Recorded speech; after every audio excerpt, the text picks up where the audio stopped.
আমাদের সমাজে যুগ যুগ ধরে এমন কিছু অপপ্রথা চলে আসছে যেগুলোর জন্য সবথেকে বেশি ভোগান্তিতে পড়তে হয় নারীদেরকে। এরকমই কিছু অপপ্রথা বহু যুগ ধরেই চলে আসছে মুসলিমদের মাঝেও। নিজেদের স্বার্থের জন্য ইসলামের হারাম একটা বিষয়কে হালাল হিসেবে প্রচার করে আসছে তারা। এই অপপ্রথার কারণে নারীদেরকে হতে হচ্ছে লাঞ্ছিত, হতে হচ্ছে নির্যাতিত। আজ এক্সপ্লেইন করতে যাচ্ছি সম্প্রতি মুক্তিপ্রাপ্ত মুভি রিওয়াজ। এই মুভিতে তালাক এবং হিল্লা বিয়ের মতো সুবিধাজনক কুপ্রথার কথা তুলে ধরা হয়েছে। অনেকেই ভাবতে পারেন তালাক তো ইসলামে বৈধ, তাহলে আমি কুপ্রথা বলার দুঃসাহস কিভাবে করছি? ইসলামে তালাক বৈধ হলেও একসাথে 3 তালাক বৈধ নয়। কিন্তু আমাদের পুরুষতান্ত্রিক সমাজ যখন স্ত্রীকে তালাক দেয় এর সাথে 3 তালাকই দিয়ে দেয়, যার কারণে এক নিমিষেই শেষ হয়ে যায় একটা নারীর পুরো জীবন। এই প্রথাগুলোর বিরুদ্ধে লড়াই করতে ময়দানে নেমেছে জয়নব নামের এক নির্যাতিতা নারী। কিন্তু যুগ যুগ ধরে চলে আসা ধর্মীয় গোড়ামি ভাঙাটা কি সহজ হবে তার জন্য, নাকি হেরে যাবে সুবিধাবাদী পুরুষতান্ত্রিক সমাজের কাছে? জানতে হলে ভিডিওটির শেষ পর্যন্ত থাকুন। তো আর কথা না বাড়িয়ে শুরু করছি মুভির এক্সপ্লেনেশন। সঙ্গে রয়েছি আমি নুসরাত জাহান। শুরুতেই আমরা শবনম নামের একটা মেয়েকে দেখতে পাই। মেয়েটা একটা ব্রিজের সামনে দাঁড়িয়ে বারবার তার বাবাকে কল করেই যাচ্ছিল, কিন্তু তার বাবার ফোনটা সুইচ অফ থাকার কারণে বাবার সাথে কন্ট্যাক্ট করতে পারে না সে। তাই শবনম বাবার জন্য একটা ভিডিও মেসেজ রেকর্ড করে। শবনম বলে, আমার হাজবেন্ড আমাকে তালাক দিয়েছে, সে অন্য কাউকে ভালোবাসে। তোমাদের মতের বিরুদ্ধে গিয়ে যাকে বিয়ে করেছিলাম সেই আজ আমাকে ধোঁকা দিয়েছে। এসব সহ্য করার ক্ষমতা আমার নেই। আমি ধুকে ধুকে প্রতিদিন একটু একটু করে মরতে পারবো না। তোমরা আমাকে ক্ষমা করে দিও। এই ভিডিওটা সোশ্যাল মিডিয়ায় পোস্ট করে শবনম নদীতে লাফ দিয়ে সাইড করে। এর পরের দৃশ্যে আমরা জয়নবকে দেখতে পাই। বাবা মায়ের একমাত্র মেয়ে জয়নব। পরিবারের সবার অনেক আদরের সে। শুধু পরিবার নয়, জয়নবের ফ্রেন্ড সার্কেলের সবাই জয়নবকে অনেক ভালোবাসে। জয়নব বর্তমানে MBA করছে। জয়নবের অনেক স্বপ্ন। পড়াশোনা কমপ্লিট করে সে নিজের ক্যারিয়ার তৈরি করতে চায়, বাবা মায়ের পাশে দাঁড়াতে চায়। জয়নব যে কলেজে পড়ে সেই কলেজেরই আররাজ নামের একটা ছেলে জয়নবকে পছন্দ করে। সে সবসময় তার পেছনে ঘুরে বেড়ায়। একদিন কলেজের একটা ইভেন্টের জন্য খাবার অর্ডার করতে জয়নব এবং তার বান্ধবীরা একটা মিষ্টির দোকানে যায়। আরবাজও কোনো একটা কারণে তার বন্ধুদের নিয়ে ওই একই দোকানে যায়। আরবাজ জয়নবকে দেখে ফ্লার্ট করতে শুরু করে। জয়নব তাকে বলে, এভাবে ফ্লার্টিং করার আগে আয়নায় নিজের চেহারাটা একবার দেখে এসো। আরবাজ বলে, এতটাও তুচ্ছ ছেলে না আমি। জয়নব জিজ্ঞেস করে, তাহলে কতটা তুচ্ছ তুমি? আরবাজ বলে, এতটা তুচ্ছ যে 2 দিনের মধ্যে তুমি নিজেই কল করে আমাকে ডাকবে। কথা বলে সে সেখান থেকে চলে যায়। 2 দিন পর কলেজের প্রোগ্রামের দিন জয়নব এবং তার বান্ধবীরা খাবারের জন্য অপেক্ষা করছিল। খাবার আসতে দেরি হওয়ায় জয়নব দোকানে কল করে। কিছুক্ষণ পর খাবারের প্যাকেট নিয়ে আরবাজ চলে আসে। আরবাজকে দেখে জয়নব বিরক্ত হয়ে তাকে চলে যেতে বলে। তখন আরবাজ জানায় সে খাবার ডেলিভারি করতে এসেছে, কারণ ওরা যে দোকান থেকে খাবার অর্ডার করেছে সেটা আরবাজের চাচার দোকান। জয়নব নিজের ভুল বুঝতে পেরে তাকে সরি বলে। প্রথমবার জয়নব আরবাজের সাথে ভালোভাবে কথা বলে। এতে করে আরবাজ খুশি হয়ে আরও বেশি বেশি জয়নবের পিছে ঘুরঘুর করতে থাকে। এভাবে চলতে চলতে একটা সময় দুজনের মধ্যে একটা ভালো বন্ধুত্ব তৈরি হয়ে যায়। একদিন আরবাজ জয়নবকে একটা ক্যাফেতে ডেকে সরাসরি নিজের ভালোবাসার কথা জানায়। জয়নব বলে, এসব নিয়ে আমি এখন পর্যন্ত চিন্তা ভাবনা করিনি। আমি সম্পূর্ণ ফোকাস পড়াশোনার দিকেই রাখতে চাই। আরবাজ বলে, পড়াশোনা করতে চাও এতে তো কোনো সমস্যা নেই, বিয়ের পরেও তো পড়াশোনা করা যায়। কথা বলে আরবাজ জয়নবকে বিয়ের জন্য প্রপোজাল দেয়। জবাবে জয়নব বলে, তোমার ফিলিংসকে আমি সম্মান করছি, কিন্তু আমি তোমাকে শুধুমাত্র একজন ভালো বন্ধু মনে করি, এর বেশি কিছু না। জয়নবের জবাব শুনে আরবাজ অনেক উদাস হয়ে যায়। এর কিছুদিন পর একদিন জয়নব কলেজে যাওয়ার জন্য বের হচ্ছিল। ওই সময় জয়নবের ফুপ্পি চলে আসে। জয়নব তার ফুপ্পিকে দেখে অনেক খুশি হয়, কিন্তু তার ক্লাসের টাইম হয়ে যাওয়ায় সে তার ফুপ্পিকে দ্রুত বিদায় জানিয়ে চলে যায়। এটা দেখে জয়নবের ফুপ্পি কিছুটা বিরক্ত হয়। জয়নবের ফুপ্পি জয়নবের বাবাকে বলে, মেয়ের বিয়ের ব্যাপারটাকে কিছু ভেবেছ? এভাবে কতদিন মেয়েকে ছেড়ে দিয়ে রাখবে? জয়নবের বাবা বলে, সে তো এখনো পড়াশোনা করছে, পড়াশোনা শেষ করুক, কোনো জব করবে, তারপর তার বিয়ের ব্যাপারে ভাববো। তার ফুপ্পি তখন বিরক্ত হয়ে বলে, আর কতদিন পড়াশোনা করাবে? এভাবে পড়াশোনা করাতে থাকলে সারা জীবন তোমার ঘরে বসিয়ে রাখতে হবে। তাছাড়া আমাদের বংশের মেয়েদের তুলনায় অনেক বেশি পড়াশোনা করে ফেলেছে সে। এভাবে পড়াশোনার পেছনে অযথা টাকা পয়সা খরচ করার কোনো মানে হয় না। জয়নবের বাবা বলে, জয়নবের পড়াশোনার জন্য আমাকে কোনো খরচ করতে হয় না। জয়নব টিউশনি করিয়ে নিজেই নিজের পড়াশোনার খরচ চালায়। শুধু তাই নয়, টিউশনের টাকা দিয়ে সে পরিবারের কাজে অনেক হেল্প করে। একথা শুনে জয়নবের ফুপ্পি অনেক লাউড রিয়েক্ট করে বলে, হায় হায়, তোমরা এখন মেয়ের ইনকাম খাওয়া শুরু করেছো? বোনের এই সমস্ত কথাবার্তায় তার বাবা অনেক বেশি বিরক্ত হয়। এরপর জয়নব কলেজ থেকে বাড়িতে ফেরার পর তার বাবা মা তাকে কয়েকটা ছেলের ছবি দেখায়। এগুলো কার ছবি জানতে চাইলে জয়নবের বাবা বলে, তোমার ফুপ্পি তোমার জন্য বিয়ের প্রস্তাব এনেছে। যে কয়েকজন ছেলের প্রস্তাব নিয়ে এসেছে সবাই গাজিয়াবাদে থাকে। জয়নব তার বাবাকে বলে, তুমি তো ভালোভাবেই জানো আমি পড়াশোনা কমপ্লিট করে জব করতে চাই। সবকিছু জেনে শুনে হঠাৎ এমন সিদ্ধান্ত কেন নিয়েছ? জয়নবের বাবা কোনো উত্তর দেয় না। কিন্তু জয়নবের ফুপ্পি জবাব দিয়ে বলে, তোর বাবার আক্কেল হয়ে গেছে, এখন তুইও আমাদের সিদ্ধান্ত মেনে নে। এসব পড়াশোনার চিন্তা মাথা থেকে বাদ দে। জয়নব বলে, পড়াশোনা দরকার আছে, সব জায়গায় পড়াশোনা জানা শিক্ষিত লোকদেরকেই মূল্যায়ন করা হয়। জয়নবের ফুপু বলে, এখন যদি বিয়ে না করিস পরে চাইলেও আর বিয়ে হবে না, তখন তোর বাবার অনেক বদনাম হবে।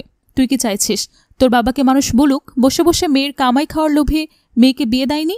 জয়নব বলে, আমি পড়াশোনা করে নিজের ক্যারিয়ার তৈরি করতে চাই, আমার বাবা মাকে হেল্প করতে চাই। তখন জয়নবের বাবা বলে, এখন পর্যন্ত তুই আমাদের অনেক হেল্প করেছিস, শেষবারের মতো একটা হেল্প কর, তুই বিয়েতে রাজি হয়ে যা। একথা বলে জয়নবের বাবা এবং ফুপ্পি ভেতরে চলে যায়। জয়নব তার মাকে জড়িয়ে ধরে কাঁদতে কাঁদতে বলে, হঠাৎ করে বাবার কি হলো? সে এমন আচরণ কেন করছে? আমি তোমাদেরকে ছেড়ে চলে যেতে চাই না। জয়নবের মা জয়নবকে সান্ত্বনা দিয়ে বলে, মেয়েদের জীবনটাই তো এমন রে, মেয়েদের নিজেদের কোনো বাড়ি থাকে না। মেয়েরা যখন যেখানে থাকে তখন সেটাকে নিজের বাড়ি মনে করতে হয়। প্রত্যেকটা মেয়েকে বিয়ে করে বাবার বাড়ি ছেড়ে অন্য বাড়িতে চলে যেতে হয়। মেয়েদের আসলে জন্মই হয়েছে সবার প্রত্যাশা পূরণ করার জন্য। মেয়েদের নিজেদের আশা আকাঙ্ক্ষার কথা কেউ কখনো চিন্তা করে না, এটাই মেয়েদের জীবন। জয়নব বলে, আমি তোমাদেরকে ছেড়ে দূরে কোথাও যেতে চাই না। আমার বিয়ের জন্য যদি আমাদের এলাকাতেই কোনো ছেলে পাই তাহলে তো আমাকে দূরে কোথাও যেতে হবে না, তাই না? জয়নবের মা খুশি হয়ে বলে, তোর পছন্দের যদি কেউ এমন থাকে তাহলে আমাকে জানা, আমি তোর বাবাকে বুঝিয়ে বলবো। জয়নবের মাথায় তখন একজনেরই চিন্তা আসে, সে হচ্ছে আরবাজ। তবে মাকে আরবাজের ব্যাপারে জানানোর আগে জয়নব একবার সরাসরি তার সাথে কথা বলতে চায়। জয়নব আরবাজকে কল করে একটা ক্যাফেতে দেখা করতে বলে। সে প্রথমবার নিজ থেকে কল করে তাকে ডেকেছে, তাই আরবাজ অনেক খুশি হয়। বহুদিন ধরে সে তো এই দিনটার জন্যই অপেক্ষা করছিল। আরবাজ জানায় সেও জয়নবকে কিছু একটা বলতে চায়। জয়নব প্রথমে আরবাজের কথা শুনতে চায়। আরবাজ বলে, তুমি বলেছিলে আমার জীবনে একদিন এমন কোনো মেয়ে আসবে যে আমাকে ভালোবাসে। তোমার বলা কথাটাই সত্যি হয়েছে। আমি সে মেয়েটাকে খুঁজে পেয়েছি যে আমাকে ভালোবাসে। আমার মাও মেয়েটাকে অনেক পছন্দ করে, আর ওই মেয়েটার সাথে আমার বিয়ে ঠিক হয়েছে। আরবাজ জানায় মেয়েটা এখানেই উপস্থিত আছে। আরবাজ মেয়েটাকে ডেকে জয়নবের সাথে পরিচয় করিয়ে দেয়। মেয়েটাকে দেখে জয়নব একটু অবাক হয়, কারণ মেয়েটা তার বেস্ট ফ্রেন্ড শাহনাজ। জয়নব শাহনাজকে জড়িয়ে ধরে কংগ্রাচুলেট করে। শাহনাজ জয়নবকে জিজ্ঞেস করে, তুই আমার উপর রাগ করিসনি তো? আসলে আমার মা আর আরবাজের মা দুজন মিলে আমাদের বিয়ে ঠিক করে ফেলেছে। জয়নব বলে, আমি একদমই রাগ করিনি, আমি তোর জন্য অনেক খুশি হয়েছি। কিন্তু বাস্তবে জয়নব মনে মনে অনেক কষ্ট পায়, কারণ সে ডিসিশন নিয়েছিল আরবাজকে বিয়ে করে এখানেই থেকে যাবে, যাতে বাবা মায়ের কাছ থেকে বেশি দূরে যেতে না হয় তাকে। কিন্তু জয়নবের সিদ্ধান্ত নিতে অনেকটা দেরি হয়ে গেছে। আরবাজ যখন জয়নবকে জিজ্ঞেস করে, তুমি কি বলার জন্য আমাকে ডেকেছিলে সেটা বলো। জয়নব সত্যিটা গোপন রেখে আরবাজকে বলে, আমি বলতে এসেছিলাম আমারও বিয়ে ঠিক হয়ে গেছে, গাজিয়াবাদের একটা ছেলের সাথে বিয়ে হচ্ছে আমার। যেহেতু আরবাজ এখন অন্য কারো হয়ে গেছে, তাই জয়নব বাড়িতে ফিরে তার বাবা মায়ের কাছে বিয়ের জন্য সম্মতি জানায়। পরদিনই গাজিয়াবাদ থেকে হানিফ নামের একটা ছেলে এবং তার পরিবার জয়নবকে দেখতে আসে। হানিফের বোন জয়নব এবং হানিফকে একা কথা বলার জন্য ছাদে পাঠিয়ে দেয়। সেখানে হানিফ জয়নবকে জিজ্ঞেস করে জয়নব স্মোক করে কিনা। জয়নব বলে না। এরপর হানিফ জিজ্ঞেস করে ক্লাবিং, পার্টি, মদ এসবে জয়নবের কোনো ইন্টারেস্ট আছে কিনা। জয়নব স্পষ্টভাবে জানিয়ে দেয় এসবের প্রতি তার কোনো ইন্টারেস্ট নেই। তখন হানিফ বলে, তাহলে তো তুমি আমার টাইপের মেয়ে নও, তোমার সাথে বিয়েটা হবে না। একথা বলে হানিফ নিচে নেমে যায়। কিছুক্ষণ পর জয়নব যখন নিচে নামে, হানিফের মা জয়নবকে মিষ্টি মুখ করায়। আসলে হানিফ জয়নবকে টেস্ট করার জন্য এই সমস্ত প্রশ্ন করেছিল এবং বলেছিল এই বিয়েটা হবে না, কিন্তু নিচে নেমে সে ঠিকই বিয়ের জন্য সম্মতি জানিয়েছে। হানিফ এবং জয়নব দুজনের বিয়ে ঠিক হয়ে যায়। বিয়ে ঠিক হওয়ার পর হানিফ এবং জয়নব একে অপরকে জানার জন্য মাঝে মাঝে বাইরে ঘুরতে যেত। কিছুদিনের মধ্যেই দুজন এক রাশ মুগ্ধতা নিয়ে একে অপরকে ভালোবেসে ফেলে। বেশ কিছুদিন পর বেশ ধুমধাম করে দুজনের বিয়ে হয়। বিয়ের কিছুদিন পর হানিফ এবং জয়নব একসাথে শপিংয়ে যায়। ফেরার সময় তারা রাস্তায় জ্যামে আটকে পড়ে। সে সময় হানিফের বাইকের পেছনে থাকা গাড়ির ড্রাইভার বারবার হর্ন বাজিয়ে হানিফের সাথে রুড বিহেভ করে। এতে হানিফ প্রচণ্ড ক্ষিপ্ত হয়ে ওই ড্রাইভারকে মারধর করতে শুরু করে। এসব দেখে জয়নব ঘাবড়ে গিয়ে হানিফকে থামানোর চেষ্টা করে। সে সময় হানিফ জয়নবের উপর চিৎকার করে তাকে সরিয়ে দেয়। প্রথমবার হানিফের এমন রূপ দেখে সে কিছুটা অবাক হয়, তবে এতে জয়নব এবং হানিফের সম্পর্কে কোনো প্রভাব পড়ে না। বিয়ের কিছুদিন পর জয়নব প্রেগনেন্ট হয়। যথাসময়ে একটা হসপিটালে জয়নবের ডেলিভারি হয়। জয়নব একটা কন্যা সন্তান প্রসব করেছিল। হানিফ অনেক আনন্দ নিয়ে বাড়িতে ফিরে পরিবারের সবাইকে তার কন্যা সন্তান আগমনের খবর দেয় এবং মিষ্টিমুখ করায়। কিন্তু কন্যা সন্তানের খবর শুনে সবার মুখ মলিন হয়ে যায়। একমাত্র হানিফ ছাড়া আর বাড়ির কেউই খুশি না। এরপর কয়েক বছর পরে ঘটনা দেখানো হয়। জয়নবের মেয়ে আয়েশা অনেকটা বড় হয়ে গেছে। জয়নব কিছুদিনের জন্য তার মেয়েকে নিয়ে দেহরাদুনে তার বাবার বাড়িতে বেড়াতে যায়। সেখানে থাকা অবস্থায় একদিন জয়নবের কাছে একটা চিঠি আসে। জয়নব চিঠিটা খুলেই কাঁদতে শুরু করে, কারণ এটা কোনো চিঠি না, এটা ডিভোর্স লেটার। হানিফ জয়নবকে ডিভোর্স লেটার পাঠিয়েছে। জয়নব কাঁদতে কাঁদতে নিজের রুমে গিয়ে ভেতর থেকে দরজা বন্ধ করে দেয়। জয়নবের বাবা মা দুজনে অনেক ডাকাডাকি করার পরেও সে দরজা খোলে না। তখন জয়নবের ভাই তার বাবা মাকে বলে এই সিচুয়েশনে একমাত্র জয়নবের বান্ধবী সুমনই জয়নবকে সামলাতে পারবে। তাই জয়নবের মা সুমনকে বাড়িতে আসতে বলে। সুমন এসে দরজায় নক করলে জয়নব দরজা খুলে দেয়। জয়নব সুমনকে জড়িয়ে ধরে অনেক কান্নাকাটি করে। সে বলে, আমি যখনই তোকে কল করতাম তুই বিভিন্ন অজুহাত দেখিয়ে কলটা কেটে দিতি। তখনই আমি বুঝতে পেরেছিলাম তোর সংসারে কোনো না কোনো ঝামেলা তো অবশ্যই আছে। তুই তোর বাবা মাকে কখনো কিছু বলিসনি, অন্তত আমাকে তো বলতে পারতি। জয়নব বলে, আমার জীবনের দুঃখ কষ্টগুলো যখন আমাকেই সহ্য করতে হবে, তাহলে অন্যদেরকে বলে ঝামেলা করার কি প্রয়োজন। সুমন জয়নবকে রিকোয়েস্ট করে জয়নব যেন তার সমস্ত কষ্ট তার সাথে শেয়ার করে। শেষ পর্যন্ত জয়নব এতদিন ধরে চেপে থাকা সমস্ত কষ্ট প্রকাশ করতে রাজি হয়। জয়নব বলে, একজন সাধারণ গৃহবধূর শ্বশুরবাড়িতে যে প্রবলেমগুলো ফেস করতে হয় আমিও সেগুলোই ফেস করেছি। সবকিছু আমি চুপচাপ সহ্য করেছি। এখানে আমরা জানতে পারি জয়নব বাড়ির বউ হলেও শ্বশুরবাড়িতে এসে সে এতদিন কাজের মেয়ের মতোই ছিল। সে একা বাড়ির সমস্ত কাজকর্ম সামলাত, তবুও শাশুড়ি, ননদ কিংবা যা কেউই জয়নবের সাথে কখনো ভালো আচরণ করত না। সবাই কথায় কথায় জয়নবকে বিভিন্নভাবে খোঁচা দিত এবং ছোট করার চেষ্টা করত। জয়নবের শাশুড়ি জয়নবকে পছন্দ না করলেও জয়নবের যাকে অনেক ভালোবাসত, কারণ জয়নবের যা ছিল বড়লোক বাবার মেয়ে। জয়নবের শাশুড়ি জয়নবকে জয়ের সাথে তুলনা করে সবসময় জয়নবকে ছোট করার চেষ্টা করত। জয়নবের মেয়েটা যখন পেটে ছিল তখন সে শারীরিকভাবে অনেক দুর্বল হয়ে পড়েছিল। ওই অবস্থাতেও তাকে বাড়ির সমস্ত কাজকর্ম করতে হয়েছিল। তার অবস্থা দেখার পর হানিফ তার মাকে বলেছিল জয়নব কিছুদিনের জন্য বাবার বাড়িতে পাঠিয়ে দিতে। কথা শুনে হানিফের মা চিৎকার করে বলে, এখানে থাকলে কি সমস্যা? এই অবস্থায় জয়নবকে যদি ওর বাবার বাড়িতে পাঠিয়ে দেই তাহলে মানুষ বলবে আমরা ঠিকভাবে তার খেয়াল রাখিনি। মায়ের কথার উপর হানিফ একটা কথাও বলে না। এমন ফিজিক্যাল কন্ডিশন নিয়েই জয়নবকে শ্বশুরবাড়ি থেকে সমস্ত কাজকর্ম করতে হয়। এরপর জয়নব সুমনকে বলে, এখন পর্যন্ত আমি 3 বার প্রেগনেন্ট হয়েছি। সুমন অবাক হয়ে বলে, কিন্তু তোর তো শুধুমাত্র একটা মেয়ে, বাকি 2 জন কোথায়? সে জানায় তার প্রথম সন্তান মেয়ে হয় পরিবারের সবাই নারাজ ছিল। দ্বিতীয়বার যখন জয়নব প্রেগনেন্ট হয় তখন তার ননদ এবং যা জয়নবকে একজন ডক্টরের কাছে নিয়ে যায় বাচ্চার জেন্ডার চেক করার জন্য। জয়নবের গর্ভে আবারও মেয়ে সন্তান জানার পর বাড়ি ফিরে জয়নবের যা জয়নবের খাবারে কিছু একটা মিশিয়ে তাকে খাইয়ে দেয়। ওই খাবার খাওয়ার পর সে অজ্ঞান হয়ে যায়। এরপর যখন জ্ঞান ফেরে তখন নিজেকে হসপিটালের বেডে দেখতে পায়।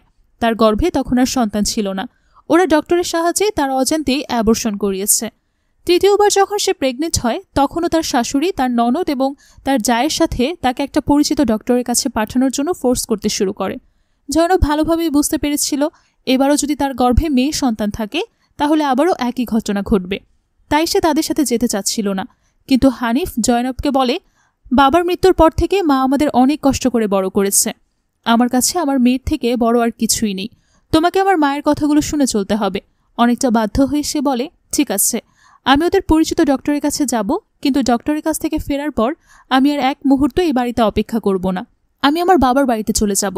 আমার এই সন্তানকে আমি আমার বাবার বাড়িতে ডেলিভারি করব। হানিফ জয়নবের শর্ত মেনে নেয়। এরপর জয়নবের ননদ এবং যা জয়নবকে নিয়ে তাদের পরিচিত ডক্টরের কাছে যায়। ডক্টর চেক আপ করে জানায় সবকিছু ঠিকঠাক আছে। জয়নব ডক্টরের কাছে বেবির জেন্ডার জানতে চায়। ডক্টর বলে, আমরা জেন্ডার রিভিল করতে পারবো না। তখন জয়নব বলে, আগেরবারও আপনাদের মতো একজন ডক্টর আমাকে চেক করে বলেছিল জেন্ডার বলতে পারবে না, কিন্তু এই ডক্টর আমাকে এমন মেডিসিন দিয়েছিল যার কারণে আমার অ্যাবর্শন হয়ে গেছে। ডক্টর জয়নবের কথায় জবাব দিতে পারে না। ডক্টরের কাছ থেকে বাড়িতে ফেরার পর তার শাশুড়ি আবারও তার খাবারের সাথে মেডিসিন মিশিয়ে দেয়। জয়নবের সন্দেহ হয় হয়তো এবারও তাকে খাবারের সাথে অ্যাবর্শনের মেডিসিন খাইয়ে দেওয়া হবে, তাই সেই খাবারটা না খেয়ে ফেলে দেয়। এটা আড়াল থেকে তার শাশুড়ি দেখে ফেলে। জয়নবের গর্ভে আবারও কন্যা সন্তান এসেছে, তাই জয়নবের শাশুড়ি জয়নবের গর্ভের সন্তানকে হত্যা করার জন্য অন্য একটা প্ল্যান তৈরি করে। রাতের বেলায় সে ঘুমিয়ে পড়লে তার শাশুড়ি ওয়াশিং মেশিন স্টার্ট করে ড্রেনেজ পাইপ বের করে ফ্লোরের উপর রেখে দেয়। এতে করে ওয়াশিং মেশিন থেকে বের হওয়া ডিটারজেন্ট মিশ্রিত পানি পুরো ফ্লোরে ছড়িয়ে যায়। গভীর রাতে ওয়াশিং মেশিনের শব্দ শুনে জয়নবের ঘুম ভেঙে যায়। সে রুমে লাইট না জ্বালিয়ে অন্ধকারে হেঁটে হেঁটে ওয়াশিং মেশিনের সুইচ বন্ধ করতে চায়। ফ্লোরে ডিটারজেন্ট মিশ্রিত পানি থাকায় সে স্লিপ করে ফ্লোরে পড়ে যায়। এতে বেশি আঘাত পায় এবং সে অজ্ঞান হয়ে যায়। আবারও জ্ঞান ফেরার পর সে নিজেকে হসপিটালে দেখতে পায়। পেটে অনেক আঘাত পাওয়ায় জয়নবের মিসক্যারেজ হয়ে গেছে। সে তখন পেটে হাত দিয়ে বুঝতে পারে তার সন্তান নেই। সে চিৎকার করে কাঁদতে শুরু করে। পরপর 2টো সন্তানকে হারিয়ে সে অনেক বেশি ভেঙে পড়ে। হসপিটাল থেকে রিলিজ পাওয়ার পর সে আর এক মুহূর্ত দেরি না করে নিজের প্রয়োজনীয় জিনিসপত্র গুছিয়ে নিতে শুরু করে। জয়নবকে ব্যাগ গোছাতে দেখে হানিফ জানতে চায় কোথায় যাচ্ছে। জয়নব বলে বাবার বাড়িতে চলে যাচ্ছি। হানিফ বলে তোমার শরীরের অবস্থা এখন ভালো না, তুমি আর কিছুদিন বিশ্রাম নাও, আমি নিজে তোমাকে পৌঁছে দিয়ে আসবো। সে তখন বলে আমি আর এক মুহূর্ত এই বাড়িতে থাকতে পারবো না। এই বাড়িতে আমার সন্তানদের হত্যাকারীরা ঘুরে বেড়াচ্ছে। তোমার মা আর ভাবি হত্যাকারী, ওরা আমার 2টো সন্তানকে হত্যা করেছে। হানিফের মাকে হত্যাকারী বলায় হানিফ জয়নবের উপর প্রচণ্ড রেগে যায়। সে তার উপর চিৎকার চেঁচামেচি করতে শুরু করে। সবকিছু শোনার পর সুনব জয়নবকে বলে তোর সংসার জীবনে অনেক কিছু সহ্য করেছিস, ফিউচারে কি করবি কিছু ভেবেছিস? জয়নব বলে আমি বুঝতে পারছি না আমার কি করা উচিত। অনেক চিন্তাভাবনা করার পর সে সিদ্ধান্ত নেয় সে হানিফের বিরুদ্ধে কেস করবে, যেন হানিফ তার মেয়ের ভরণ পোষণের দায়িত্ব নেয়। এ ব্যাপারে কথা বলার জন্য জয়নব এবং তার বাবা একজন উকিলের কাছে যায়। উকিল জয়নবকে বলে এসব ব্যাপার নিয়ে মামলা করে লাভ নেই। বাচ্চার ভরণ পোষণের জন্য আপনি কোর্টে যে সময় নষ্ট করবেন, এই সময় আপনি একটা ভালো চাকরি খুঁজে নিন, মা মেয়ে দুজনেই ভালোভাবে চলতে পারবেন। উকিলের কাছ থেকে ফিরে সে তার বান্ধবী সুমন এবং শাহনাজকে সবকিছু জানায়। উকিল জয়নবের কেস নিতে রাজি হয়নি শুনে সুমন জয়নবকে মুসলিম মহিলা হক আন্দোলন নামক একটা অর্গানাইজেশনের কথা বলে। এই অর্গানাইজেশন তালাকপ্রাপ্ত মুসলিম মহিলাদের অধিকার আদায়ের জন্য কাজ করে। জয়নব এবং তার বান্ধবীরা ওই অর্গানাইজেশনের হেডের সাথে দেখা করতে চায়। অর্গানাইজেশনের হেড বলে পুরো দেশে এরকম লাখ লাখ কেস আছে যেখানে মুসলিম পুরুষরা একেবারে 3 তালাক দিয়ে তাদের স্ত্রীর সাথে বিচ্ছেদ ঘটিয়েছে। এই মুহূর্তে প্রায় 80 জন মহিলা তাদের সন্তান সহ আমাদের অর্গানাইজেশনে থাকছে। অনেক বছর ধরে আমরা তালাকের ব্যাপারটা নিয়ে আন্দোলন করছি, কিন্তু কোনো সরকার এই বিষয়ে কোনো কথা বলেনি, কারণ কোনো রাজনৈতিক লিডার এই বিষয়ে কথা বলে মুসলিম ভোটারের সাপোর্ট কমাতে চায় না। জয়নব বলে আমি বুঝতে পারছি 3 তালাকের ব্যাপারটা নিয়ে আমি কোর্টে কিছুই করতে পারবো না, কিন্তু আমার সাথে যে নির্যাতনগুলো হয়েছে সেগুলোর বিচারও কি আমি পাবো না? অর্গানাইজেশন হেড বলে অবশ্যই পাবেন। আপনার সাথে যা নির্যাতন নিপীড়ন হয়েছে সেগুলোর জন্য আপনি আপনার শ্বশুরবাড়ির লোকদের উপর ডোমেস্টিক ভায়োলেন্সের কেস করতে পারবেন। জয়নব তখন হানিফ এবং তার পরিবারের বিরুদ্ধে ডোমেস্টিক ভায়োলেন্সের কেস করার ডিসিশন নেয়। প্রথমে ওরা পুলিশ কমপ্লেন করার জন্য পুলিশ স্টেশনে যায়, কিন্তু পুলিশ স্টেশনের সাব ইন্সপেক্টর জয়নবের কেস নিতে রাজি হয় না। সাব ইন্সপেক্টর বলে আপনারা মুসলিম, আপনাদের ক্ষেত্রে অনেক আইনি আলাদা। আপনাদের পারিবারিক ঝামেলার কমপ্লেন নিলে পরবর্তীতে আমাদেরকে বিভিন্নভাবে হয়রানি হতে হবে। জয়নব সাব ইন্সপেক্টরকে বোঝানোর চেষ্টা করে ডোমেস্টিক ভায়োলেন্সের কেসের সাথে মুসলিম কিংবা অমুসলিম হওয়ার কোনো সম্পর্ক নেই। ডোমেস্টিক ভায়োলেন্সের আইন সবার জন্য সমান। কিন্তু সাব ইন্সপেক্টর কিছুতেই জয়নবের কথা শোনে না। উল্টো সে জয়নবের সাথে চিৎকার করতে শুরু করে। তখন ভেতর থেকে ইন্সপেক্টর বেরিয়ে আসে। সে সব কথা শুনে এবং জয়নবের কমপ্লেন নিতে রাজি হয়। কমপ্লেন নেওয়ার পর ইন্সপেক্টর হানিফ লকে কল করে জানিয়ে দেয় জয়নব তার এবং তার পরিবারের বিরুদ্ধে ডোমেস্টিক ভায়োলেন্সের কেস করছে। এ কথা শুনে হানিফ বলে আমাদের তো তালাক হয়ে গেছে। ইন্সপেক্টর বলে আমি সবকিছুই জানি। তালাক দেওয়ার আগে আপনি এবং আপনার পরিবার জয়নবের উপর নির্যাতন করেছেন। শুধু তাই নয়, 2বার আপনারা জয়নবের অ্যাবর্শনও করিয়েছেন। এটা যেহেতু একটা পারিবারিক মামলা, তাই আপনি একবার পুলিশ স্টেশনে এসে সরাসরি কথা বলুন, নয়তো আপনার সাথে সাথে আপনার মা, বোন, ভাবি, ভাই সবাইকে জেলে যেতে হবে। হানিফ যখন তার পরিবারের সদস্যদের জয়নবের কমপ্লেনের ব্যাপারে জানায়, সবাই অনেক বেশি রেগে যায়। সেই সাথে টেনশনে পড়ে যায়, কারণ হানিফ দুবাই যাওয়ার প্ল্যান করছে। এই সময় যদি পুলিশের ঝামেলায় ফেসে যায় তাহলে আর হানিফের দুবাই যাওয়া হবে না। হানিফের বোন বলে পুলিশকে কিছু টাকা পয়সা দিয়ে দেন, নয়তো জয়নবের সাথে মীমাংসা করে এই ব্যাপারটা এখানেই রফাদফা করতে হবে। হানিফ বলে তোমাদের কথা মতো অনেক কিছুই করেছি, আমি আর তোমাদের কোনো কথাই শুনবো না। এখন আমার যা ভালো মনে হয় আমি সেটাই করব। হানিফ ইন্সপেক্টরের সাথে দেখা করতে পুলিশ স্টেশনে যায়। জয়নবও সেখানে ছিল। হানিফ তার কাছে ক্ষমা চেয়ে বলে আমি তোমার সাথে যা করেছি উচিত হয়নি। ইন্সপেক্টর জয়নবকে বলে হানিফ যেহেতু তোমার কাছে ক্ষমা চাচ্ছে, তুমি তাকে ক্ষমা করে দাও। জয়নব বলে হানিফ ক্ষমা চাইলেই তো আমার সব সমস্যার সমাধান হয়ে যাবে না। আমার মেয়েটা এখনো ছোট, ওর পড়াশোনা, ভরণ পোষণের খরচ আমি কিভাবে একা চালাবো? তখন ইন্সপেক্টর হানিফকে বলে সন্তানের জন্য উপহার হিসেবে কিছু কম্পেনসেশন দিতে হবে। হানিফ বলে আমি রাগের মাথায় একটা ভুল সিদ্ধান্ত নিয়ে তাকে তালাক দিয়েছি, কিন্তু আমি এখন বুঝতে পারছি তাকে ছাড়া আমি থাকতে পারবো না, তাই আমি আবারও তাকে বিয়ে করতে চাই। জয়নব বলে তোমার যখন ইচ্ছে তুমি তালাক দিবে, আবার যখন ইচ্ছা ক্ষমা চেয়ে বিয়ের কথা বলবে। আমি এটাও বুঝতে পারছি না তুমি মন থেকে ক্ষমা চাচ্ছ নাকি মামলার ভয়ে এসব বলছো। হানিফ বলে, আমি মন থেকেই বলছি, আমি আর কখনোই তোমাকে কোনো কষ্ট দেব না। পুলিশ ইন্সপেক্টরও জয়নবকে বুঝিয়ে বলে, অনেক সময় জীবনের তাগিদে পুরনো কিছু বিষয় ভুলে যে নতুন করে জীবনটা শুরু করতে হয়। জয়নব বলে, আমি ভেবে দেখব। হানিফের বোনও জয়নবকে বুঝিয়ে বলে, আমিও আমার সন্তানদের কথা চিন্তা করে জীবনে অনেক কিছু স্যাক্রিফাইস করেছি। তুমি তোমার সন্তানদের ভবিষ্যতের কথা চিন্তা করো, তাহলে সিদ্ধান্ত নেওয়া সহজ হবে তোমার জন্য। এবার তোমাদের বিয়ে হয়ে গেলে আমি তোমাদেরকে আলাদা বাড়িতে রাখার ব্যবস্থা করে দেব। জয়নব কোনো জবাব দেয় না। এরপর হানিফ বিয়ের ব্যাপারে কথা বলার জন্য একজন মাওলানার কাছে যায়। মাওলানা হানিফকে বলে, আপনি যেহেতু লিখিত তালাক পাঠিয়েছেন, তালাক হয়ে গেছে, এখন আর কিছুই করার নেই। হানিফ বলে, আমি রাগের মাথায় কাজটা করেছি, আমি আমার স্ত্রীকে অনেক ভালোবাসি। মাওলানা বলে, রাগের মাথায় হোক বা অন্য কোনো কারণে হোক, তালাক হয়ে যায়। হানিফ বলে, আমি আবারও আমার স্ত্রীকে বিয়ে করতে চাই। তখন মাওলানা বলে, দ্বিতীয়বার বিয়ে করতে হলে আপনার স্ত্রীকে হালালা করাতে হবে। হালালার কথা শুনে হানিফ একটু বিমর্ষ হয়ে যায়। এই হালালা অর্থ হচ্ছে হিল্লা বিয়ে। এটা বিপদগামী কিছু মুসলমানদের তৈরি অপসংস্কৃতি। যেহেতু মুসলমানদের ক্ষেত্রে একবার তালাক হয়ে গেলে তালাকপ্রাপ্ত স্ত্রীকে পুনরায় গ্রহণ করার আর কোনো সুযোগ নেই, তাই কিছু অজ্ঞ মুসলমান হিল্লা বিয়ে নামক অপসংস্কৃতি তৈরি করেছে। ইসলামিক আইন অনুযায়ী তালাক হওয়ার পর যদি কোনো নারী কোনো রকম শর্ত ছাড়াই স্বাভাবিকভাবে দ্বিতীয় বিয়ে করে এবং তাদের স্বাভাবিক দাম্পত্য জীবন কাটানোর পর জীবনের কোনো একটা পর্যায়ে গিয়ে কোনো কারণে তাদের তালাক হয়ে যায়, তাহলে ওই নারী চাইলে পুনরায় তার প্রথম স্বামীকে বিয়ে করতে পারবে। তালাকপ্রাপ্ত নারীদের দ্বিতীয় বিয়ে এবং স্বাভাবিক তালাক না হওয়া পর্যন্ত তারা কখনোই প্রথম স্বামীকে বিয়ে করতে পারবে না। কিন্তু নিজেদের সুবিধার জন্য মানুষ তালাক হয়ে গেলে আবার সেই স্ত্রীকে গ্রহণ করার জন্য স্ত্রীর চুক্তিভিত্তিক দ্বিতীয় বিয়ের ব্যবস্থা করে। এই বিয়েতে শর্তই থাকে, বিয়ের পর খুব অল্প সময়ের মধ্যেই তালাক দিতে হবে, যেন মহিলা তার প্রথম স্বামীকে বিয়ে করতে পারে। এই চুক্তিভিত্তিক হিল্লা বিয়ে ইসলামের সম্পূর্ণ হারাম। এই মুভিতে যে চরিত্রগুলো দেখানো হয়েছে তারা এই চুক্তিভিত্তিক হিল্লা বিয়েকে জায়েজ মনে করে, যে কারণে তারা এই চুক্তিভিত্তিক হিল্লা বিয়েটাকে নিয়ম হিসেবে মেনে আসছে। ইসলামী বিষয়গুলো নিয়ে তাদের ভালোভাবে জানা নেই, কিংবা যারা অমুসলিম ভিউয়ার্স আছেন, দয়া করে মুভির স্টোরি দেখে ইসলাম সম্পর্কে বিভ্রান্ত হবেন না। আমাদের ধর্মে কখনোই চুক্তিভিত্তিক হিল্লে বিয়ে বা হালালা নামক নোংরা কাজকে বৈধতা দেওয়া হয়নি। আবারও বলছি, এটি আমাদের ধর্মে পুরোপুরি হারাম। এবার মূল গল্পে ফেরা যাক। মাওলানার কাছে হালাল আর হারামের ব্যাপারে শোনার পর হানিফ জয়নবকে কল করে ব্যাপারটা জানায়। হানিফ বলে, আমাদের দ্বিতীয় বিয়ে সম্ভব, কিন্তু তার আগে তোমাকে হালালা করতে হবে। একথা শুনে জয়নবের মাথায় যেন আকাশ ভেঙে পড়ে।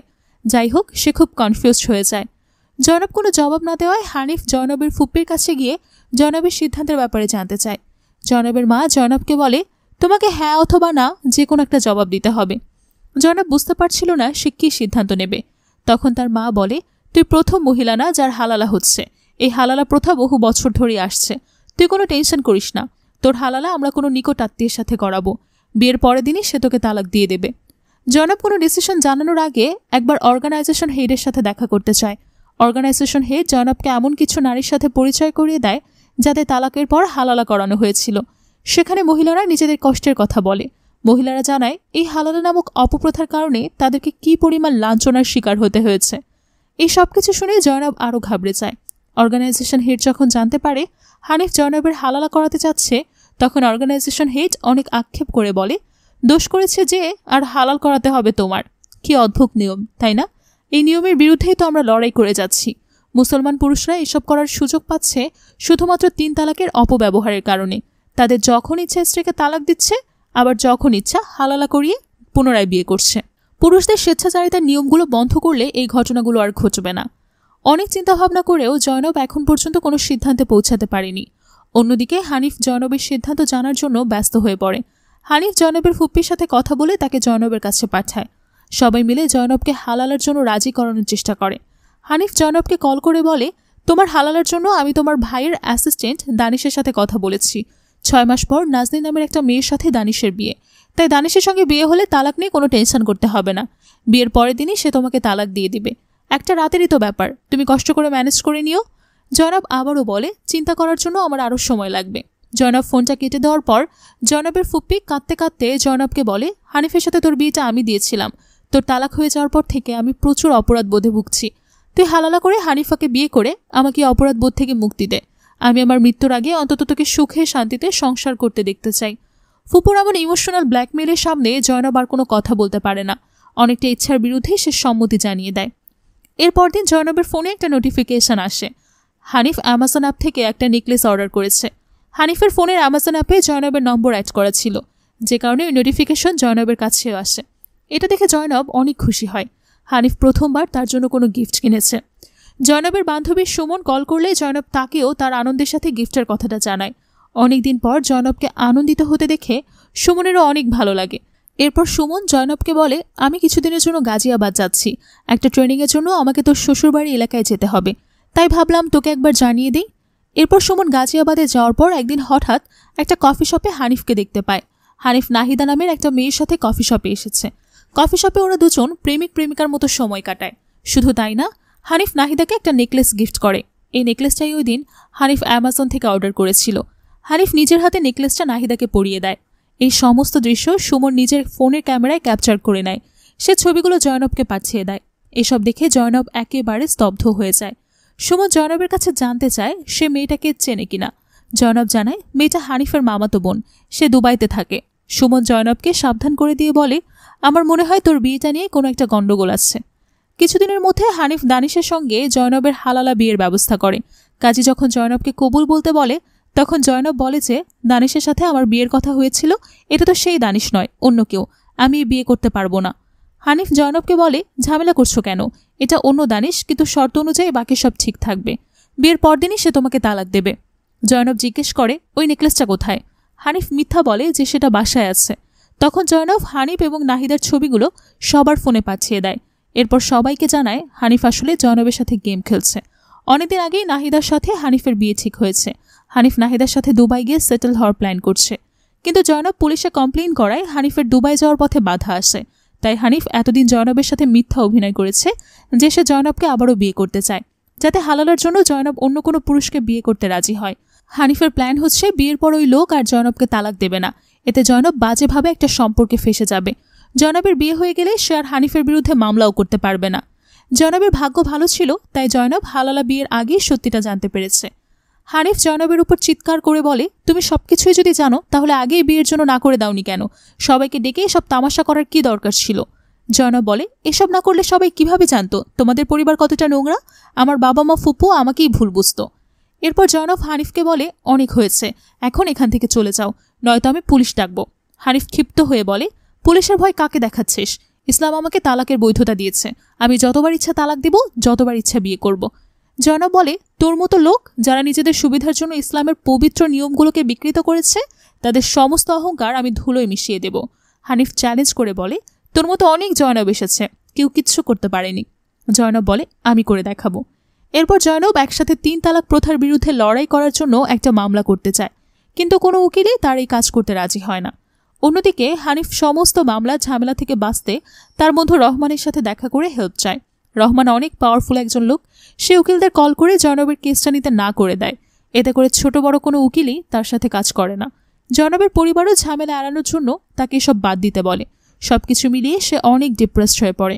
হিতাহিত জ্ঞান ভুলে সে সুইসাইড করার ডিসিশন নেয়। সে একটা ব্রিজের উপর চলে যায়। কয়েক বছর আগে ঠিক এই একই জায়গা থেকে শবনম নামের মেয়েটা সুইসাইড করেছিল। সে নদীতে লাফ দিতে যাবে, ওই সময় রমজান কাদির নামের এক ব্যক্তি রাস্তা দিয়ে যাচ্ছিল। তাকে দেখে কাদির গাড়ি থেকে নেমে টেনে ব্রিজের কাছ থেকে সরিয়ে নেয়। কাদির অনেক উদ্বিগ্ন হয়ে বলে, এটা কি করতে যাচ্ছিলেন আপনি? এসব চিন্তা করার আগে আপনারা কেন নিজের বাবা মা কিংবা পরিবারের কথা চিন্তা করেন না? জয়নব বুঝতে পারে না বুঝে কত বড় ভুল করতে যাচ্ছিল সে। তার এমন বিধ্বস্ত অবস্থা দেখে কাদির জয়নবের বাড়ির ঠিকানা জেনে নিয়ে তাকে তার বাড়ির সামনে পৌঁছে দেওয়ার ব্যবস্থা করে। যাওয়ার সময় গাড়িতে বসে কাদির জয়নবের কাছে জানতে চায় কেন সে সুইসাইড করার মতো সিদ্ধান্ত নিয়েছিল। জয়নব বলে, আমি একসাথে 3 তালাক দেওয়ার প্রথা বন্ধ করতে চাই। আমার হাজবেন্ড আমাকে না জানিয়ে তালাক দিয়েছে, এখন কোনো উকিল আমার পক্ষে কেস লড়তে চাচ্ছে না। কাদির জয়নবের কথার জবাব না দিয়ে বলে, আজ তুমি যে জায়গায় দাঁড়িয়েছিলে কয়েক বছর আগে একই জায়গা থেকে আরেকটা মেয়ে সুইসাইড করেছিল, তার হাজবেন্ডও তাকে ফোনে তালাক দিয়েছিল। জয়নব বলে, আমি ভিডিওটা দেখেছি। যাই হোক, জয়নবকে বাড়িতে পৌঁছে দিয়ে কাদির নিজের বাড়িতে ফিরে যায়। এখানে আমরা দেখতে পাই কাদিরের স্ত্রী সম্পূর্ণ প্যারালাইজড, নড়াচড়া কথাবার্তা কোনো কিছুই করতে পারে না। কাদিরের স্ত্রী অবস্থা হয়েছে তার মেয়ের কারণে। মূলত শবনম নামের যে মেয়েটা সুইসাইড করেছিল সে আসলে কাদিরের মেয়ে। মেয়ের সুইসাইডের খবর শোনার পর কাদিরের স্ত্রীর এই সিচুয়েশন হয়েছে। কাদির নিজের মেয়েকে তো বাঁচাতে পারেনি, তাই সে ডিসিশন নেয় জয়নবকে তার লক্ষ্যে পৌঁছে দেবে, যাতে তার মেয়ের মতো আর কোনো মেয়েকে প্রাণ দিতে না হয়। পরদিন কাদির জয়নবকে নিজের বাড়িতে ডেকে নেয়। কাদির আসলে অনেক বড় এক আইনজীবী, সে সুপ্রিম কোর্টের সিনিয়র লয়ার। জনাব রমজান কাদিরের নাম আগে থেকেই জানত, কিন্তু যে ব্যক্তি তাকে বাঁচিয়েছে সেই যেই ব্যক্তি তা তার জানা ছিল না। কাদির জয়নবকে বলে, আমি তোমার কেসটা লড়তে চাই, আমরা একসাথে এই লড়াইটা জিততে চাই।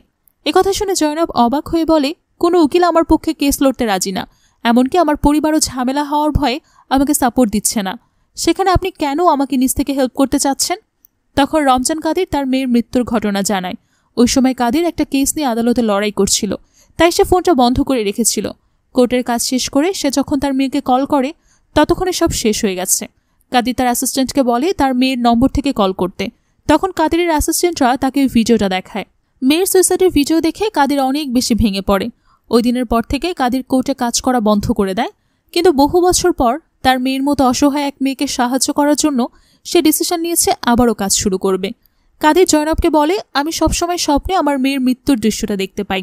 স্বপ্নে আমি আমার মেয়েকে বাঁচানোর অনেক চেষ্টা করি, কিন্তু বাঁচাতে পারি না। আমার মেয়েকে আমি ন্যায় বিচার পাইয়ে দিতে পারিনি, কিন্তু তোমাকে আমি ন্যায় বিচার পাইয়ে দেব। অন্যদিকে হানিফ যখন জানতে পারে জয়নব তার পক্ষে কেস লড়ার জন্য উকিল পেয়েছে, সে আবারও তার বন্ধু রহমানের কাছে হেল্প চায়। রহমান হানিফকে আশ্বস্ত করে বলে সে ব্যবস্থা করবে, সে যেন কোনো টেনশন না করে। এদিকে জয়নব 3 তালাক প্রথার বিরুদ্ধে কেস করায় কিছু মহিলা জয়নবের উপর ক্ষিপ্ত হয়। সবাই একত্রিত হয়ে তার বিরুদ্ধে স্লোগান দিতে দিতে তার বাড়িতে চলে যায়। ওরা জয়নবের সাথে রাগারাগি করে বলে, তোমার কারণে আমাদের সমাজে বদনাম হচ্ছে, তুমি কিভাবে 3 তালাক প্রথা বাতিল করতে বলো? জয়নব বলে, 3 তালাক প্রথা বাতিল করলে আমাদের সমস্যা কোথায়? যখন বিনা কারণে তোমাদের স্বামীরা তোমাদেরকে 3 তালাক দিয়ে বাড়ি থেকে বের করে দেয়, তখন তোমাদের বদনাম হয় না? তোমাদের স্বামীরা যদি তোমাদেরকে না জানিয়ে শুধুমাত্র একটা চিঠির মাধ্যমে তালাক দিয়ে দেয়, তখন কেমন লাগবে তোমাদের? এই লড়াইটা আমি আমার একার জন্য লড়ছি না, আমি আমাদের সবার জন্য লড়ছি। আমার সাথে যা হওয়ার তো হয়ে গেছে, ভবিষ্যতে যেন আর কোনো মেয়েকে এভাবে লাঞ্ছিত হতে না হয়, সেজন্যই আমার এই লড়াই। মহিলারা সবাই এবার জয়নবের লড়াইয়ের অর্থটা বুঝতে পারে। সবাই জয়নবের পক্ষে চলে আসে।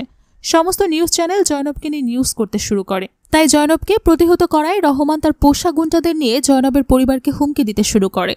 বাজারে জয়নবের ভাইয়ের একটা দোকান ছিল। রহমানের কথায় দোকানের মালিক জয়নবের ভাইকে দোকান খালি করে দিতে বলে। হানিফ রহমানের সাহায্য নিয়ে জয়নবের পরিবারকে চারদিক থেকে কোণঠাসা করার চেষ্টা করতে থাকে। অনবরত হুমকি ধামকির কারণে জয়নবের পরিবার অনেক বেশি ঘাবড়ে যায়। জয়নবের বাবা জয়নবকে কেসটা উইথড্র করে নিতে বলে। জয়নব বলে, আমি এটা করতে পারবো না। অসংখ্য অসহায় নারীরা আমার উপর ভরসা করে আছে, আমি এতগুলো মানুষকে নিরাশ করতে পারবো না। জয়নবের মা বলে, তোর জায়গা থেকে তুই ঠিক আছিস, কিন্তু যারা আমাদের হুমকি দিচ্ছে তারা অনেক ডেঞ্জারাস, ওরা তোর কোনো ক্ষতি করে ফেলতে পারে। জয়নব বলে, আমি এই বাড়িতে থাকলে তোমাদের উপর হামলা হতে পারে, তাই আমি এই বাড়ি ছেড়ে চলে যাব। জয়নবের কথা শেষ হওয়ার আগেই জয়নবের বাড়িতে হামলা হয়। বাড়ি থেকে কিছু লোক অনবরত বাড়ির ভেতরে ইট পাথর ছুটতে শুরু করে। এতে জয়নবের পরিবারের সদস্যরা আহত হয়ে যায়। জয়নব আর চুপ করে বসে না থেকে সাহস করে বাইরে বের হয়। বাইরে রহমানের গুন্ডারা জয়নবের বিরুদ্ধে বিভিন্ন ধরনের পোস্টার লাগিয়ে রেখেছে। সেই সাথে ভয় দেখানোর জন্য ওরা বাড়ির সামনে আগুন জ্বালিয়ে দিয়ে চলে যায়। এই ঘটনার পর জয়নব হঠাৎ করে বাড়ি থেকে নিখোঁজ হয়ে যায়। হানিফের লোকেরা সবসময় জয়নবের বাড়ির উপর নজর রাখে। ওরা যখন হানিফকে জানায় জয়নবকে পাওয়া যাচ্ছে না, তখন হানিফ বলে জয়নব কাদিরের বাড়িতে আছে, জয়নবকে খুঁজতে হলে তোমরা কাদিরের। এর পরের দৃশ্যে আমরা দেখতে পাই জয়নব সত্যি সত্যি তার মেয়েকে নিয়ে কাদিরের বাড়িতে উঠেছে। কাদির যেদিন জয়নবকে নিয়ে কোর্টে আপিল করতে যাবে, ওই দিন রহমানের লোকেরা কাদিরকে কল করে হুমকি দিয়ে বলে, তুমি জয়নবকে নিয়ে যে গাড়িতে করে কোর্টে যাবে সেই গাড়ির নম্বর আমাদের জানা আছে, তোমার গাড়িসহ জয়নবকে আমরা উড়িয়ে দেব। কাদির বলে, তোমরা ভুল তথ্য জানো, আমি নিজের গাড়িতে নয় ভাড়া করা গাড়িতে যাব। আমি গাড়ির নম্বর বলছি, তোমরা নোট করে নাও, পারলে গাড়ি উড়িয়ে দেখাও। এরপর কাদির ভাড়া করা গাড়িতে জয়নবকে নিয়ে কোর্টের উদ্দেশ্যে রওনা হয়। শুরু থেকেই রহমানের লোকেরা কাদিরের গাড়িটাকে ফলো করতে থাকে, কিন্তু ট্রাফিক সিগন্যালে যখন গাড়ি থামে তখন কাদিরের গাড়ির মতো একই রকম অনেকগুলো গাড়ি কাদিরের পাশাপাশি গিয়ে দাঁড়ায়। সবগুলো গাড়ির নম্বর প্লেটও একই ছিল। এতে করে রহমানের লোকেরা কনফিউজড হয়ে যায়। ওরা বুঝতেই পারে না কোন গাড়িতে জয়নব আছে। ট্রাফিক সিগন্যাল গ্রিন হয়ে গেলে এটা একটা গাড়ির এক এক রাস্তায় চলে যায়, যার কারণে রহমানের লোকেরা জয়নব আর কাদিরের ট্র্যাক করতে পারে না। নির্দিষ্ট সময়ে ওরা কোর্টে পৌঁছে যায়।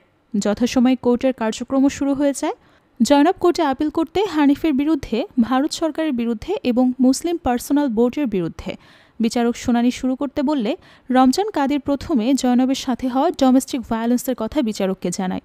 কিভাবে জয়নবকে ধোঁকা দিয়ে তার 2 কন্যা সন্তানকে হত্যা করা হয়েছে সে ব্যাপারেও জানিয়ে দেয়। এরপর কাদের বিচারককে বলে, একসাথে 3 তালাকের এই বিদাত প্রথা এবং হালালা প্রথা বন্ধ না করলে মেয়েদের সাথে হওয়া অন্যায়ের কখনো বন্ধ হবে না। তাই কাদের এই প্রথাগুলো বন্ধ করার অনুরোধ করে বিচারের কাছে বলে।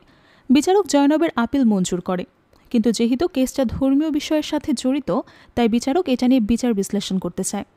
জয়নব মুসলিম পার্সোনাল ল বোর্ডের বিরুদ্ধে মামলা করেছে, তাই মুসলিম পার্সোনাল ল বোর্ড জয়নবের বিপক্ষে লড়াই করার জন্য হেদায়েত নামের একজন ফেমাস আইনজীবীকে হায়ার করে।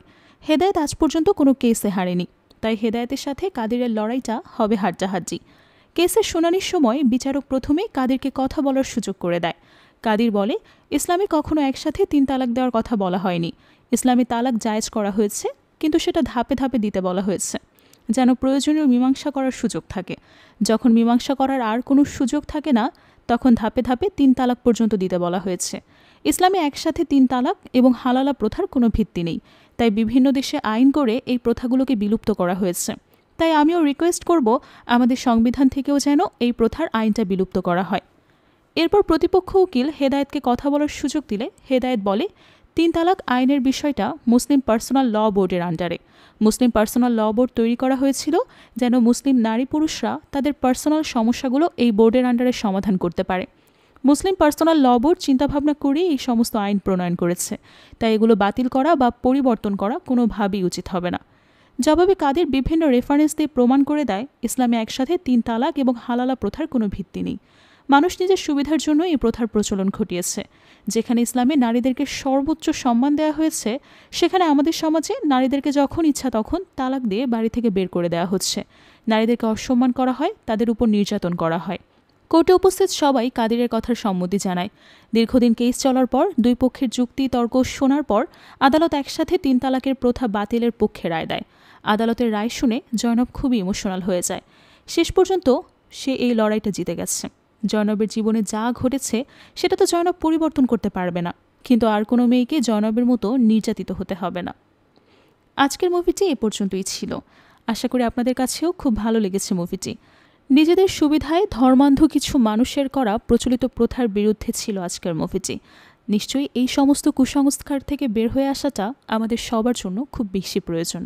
সঙ্গে থাকার জন্য অসংখ্য ধন্যবাদ জানিয়ে আজকের মতো বিদায় জানাচ্ছি।